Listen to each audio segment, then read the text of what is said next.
Aujourd'hui, on se penche sur une histoire assez radicale qui s'est passée au cœur même de la Silicon Valley, celle d'une grève de la faim contre l'intelligence artificielle. 30. 30 jours.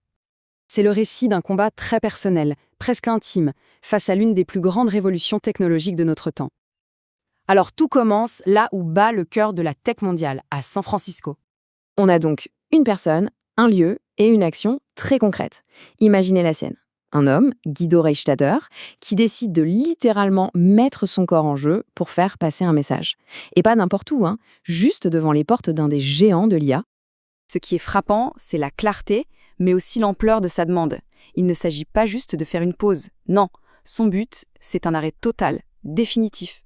Et pour y arriver, il s'est engagé dans un jeûne hyper strict, en ne buvant que de l'eau, avec juste ce qu'il faut pour que son corps tienne le coup.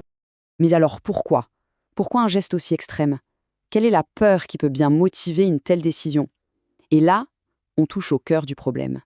L'IA ou la superintelligence, c'est ça le point de bascule qui fait si peur. On ne parle plus d'une IA qui est bonne aux échecs ou qui peut écrire un email.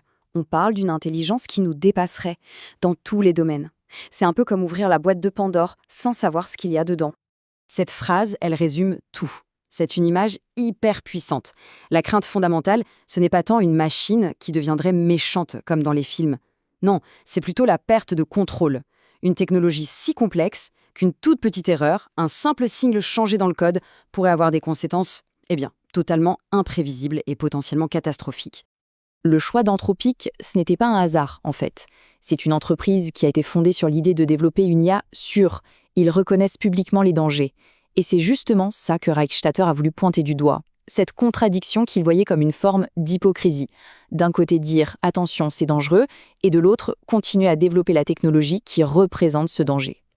Et cette action, au départ très solitaire, va finalement prendre une toute autre dimension. Son geste a fait des émules. Assez vite, des actions similaires ont vu le jour à Londres, cette fois-ci, devant Google DeepMind, un autre poids lourd, et même en Inde. Ce n'était plus juste l'histoire d'un homme seul, c'était le début d'un petit mouvement, mais un mouvement coordonné. Et c'est ça qui est intéressant.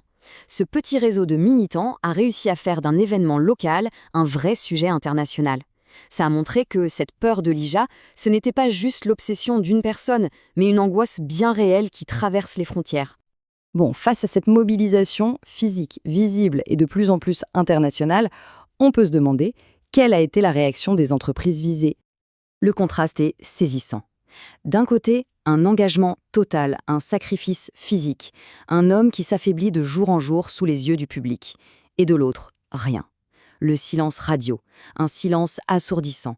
Pas la moindre déclaration officielle, pas la moindre tentative de dialogue de la part d'Anthropic. Évidemment, ce silence a été interprété de plusieurs manières. Pour certains, c'était une forme d'arrogance, de mépris. Pour d'autres, c'était un calcul purement stratégique, ignorer la protestation pour ne pas lui donner de poids, pour ne pas la légitimer. Alors, si l'objectif de l'interdiction n'a pas été atteint, est-ce que ça veut dire que tout ça n'a servi à rien? Quel a été l'impact réel de cette grève de la faim? C'est important de voir que même chez les militants, il y a des débats. D'un côté, on a le groupe de Reichstatter Stop AI qui est sur une ligne dure. On arrête tout.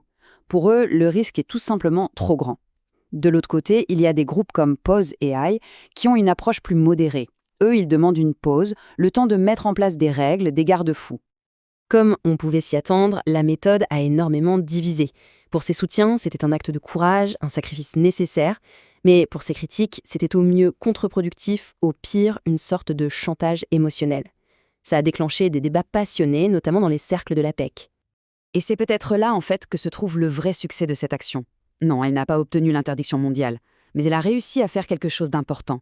Elle a forcé le débat public à regarder plus loin, au-delà des questions d'emploi ou de fake news, pour se confronter aux risques les plus fondamentaux, les risques existentiels. Finalement, cette histoire nous laisse avec une question vertigineuse. Une question qui ne s'adresse pas qu'aux ingénieurs de la Silicon Valley, mais bien à nous tous, face à un avenir qu'on est en train de construire, que l'on s'en rende compte ou non.